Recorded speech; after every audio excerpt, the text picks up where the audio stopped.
This morning, we're one-on-one with City Comptroller Scott Stringer. Hear about his war on poverty and fix for affordable housing, his ambitious plan to get mass transit back on track. Does he favor using pot to help the cash-strapped MTA? Plus the crisis in public housing.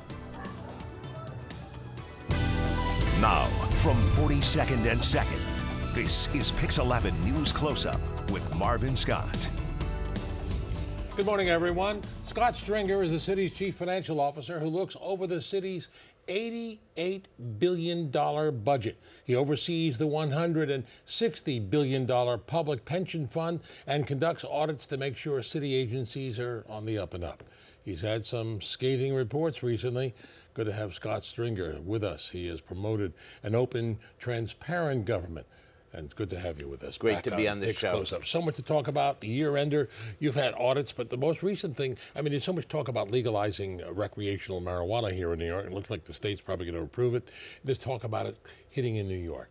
Now, there are lots of ideas what you do with all that revenue, which expected to produce somewhere around $320 million in tax revenue each year. Well, my office has crunched the numbers, and legalization of cannabis for adult use would bring in, by our estimation, about $386 million to New York City and $436 million in revenue to New York State. So, Marvin, we're looking at an industry that could create revenue of up to $700 million, and that is significant for all the priorities of our city. Now, there are different ideas where that money should go. I mean, there are so many things to do. You could use it to fix NYCHA, you could use it to fix the MTA, and you say it should go into the communities. Well, first and foremost, the marijuana arrests have been disproportional in certain communities. So communities of color have really been victimized by these arrests over many decades. Many people languished in prison. Fathers and mothers were taken away from children and sent upstate for marijuana use. This was really a scourge on our communities.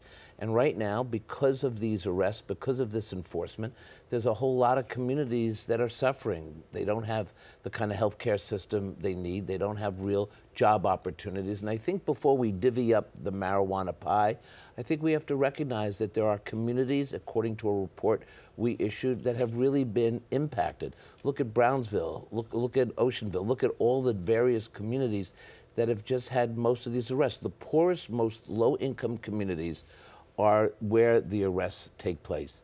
And so we do have to invest. We have to have a cannabis equity program to make sure that the children of people who are imprisoned also have opportunity, economic opportunity. How would you utilize the tax funds brought in from the legalization of marijuana to be used in the communities specifically? Well, certainly creating wealth in neighborhoods, making sure that there's job training and economic opportunity. You know, we don't simply want the cannabis industry to be centered on Wall Street thinking about profit without recognizing there has been a lot of collateral damage to marijuana arrests, to the kind of view we had of drug policy that led to mass incarceration. So I understand that people look at $700 million in revenue and rightly say, hey, we could use it to fix the subways. We could use it in so many different ways because we have so many different problems. But I just want us to pause and take a look at where these arrests have impacted communities, where this racist policy that impacted communities of color, how do we give those communities some benefit from legalization, because they had no benefit when cannabis for adult use was illegal. So a lot of money out there. People have other ideas, and particularly the MTA. With the MTA, $32 billion in debt. Some think that the pot tax revenues can be better spent on fixing the ailing transit system. Now, just the other day, former City Council Speaker Melissa Mark Viverito, she floated an idea that my colleague Christian Benavides, he was at a press conference. Legalizing weed in New York City to fund our subways. That's what former City Council Speaker Melissa Mark Viverito will make the cornerstone of her current campaign for public advocate. This is a crisis, and everybody talks about it. It is one of the major issues, so I'm going to make this a major aspect of my platform. And we need infusion of revenue now for the MTA. At a press conference surrounded by supporters, she called it Weed for Rails, the idea based on an NYU study. legalization of marijuana needs to happen. That is what I strongly support, and that has to be done by the state legislature. I will use the bully pulpit in order to build a coalition to make that happen. The MTA currently operates with some $42 billion in debt. That proposal could bring over $1 billion in tax revenue. 50% of that would be used to fund the subways. So we wondered, what do New Yorkers think? You don't like that idea? They crazy, man. I mean, I don't see it as a bad thing. I just personally would not recommend here in the city.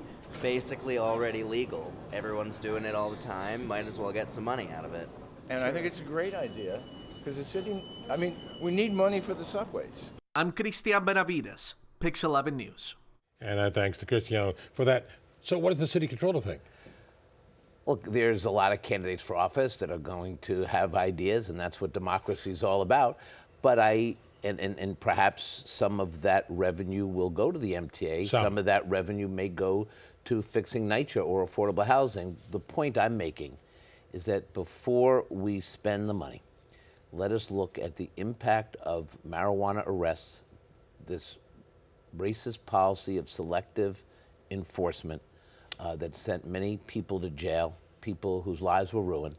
And let's go into the communities that are struggling economically and figure out the kind of programs and equity that they need to lift up communities. The MTA is in serious straits. I'm the one who did the audits on the broken escalators, the broken elevators. I have been one of the leaders in pointing out the continued loss of revenue for the MTA and the system. I've talked about how we can fix that. We need to explore congestion pricing. We need to bring back the commuter tax. One idea that I've had, Marvin, is to look at the LIRR and the metro lines. You have some 38 stations that are closed to strap hangers, forcing them into overcrowded subway cars. Open up those tracks and those stations to the average commuters in New York City.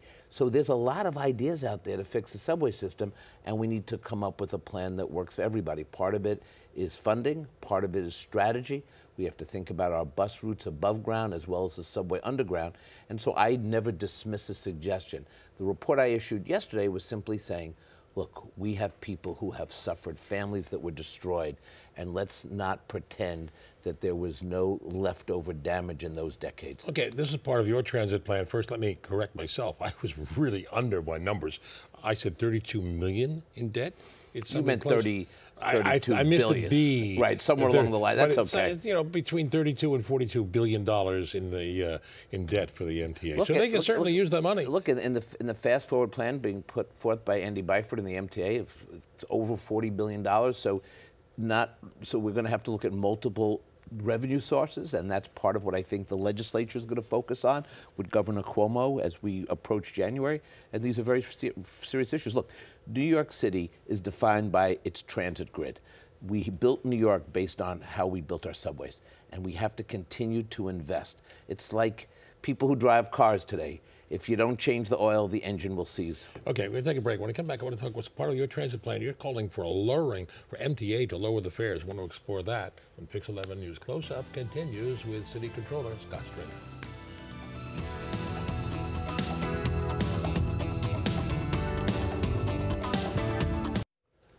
My guest this morning, City Controller Scott Stringer.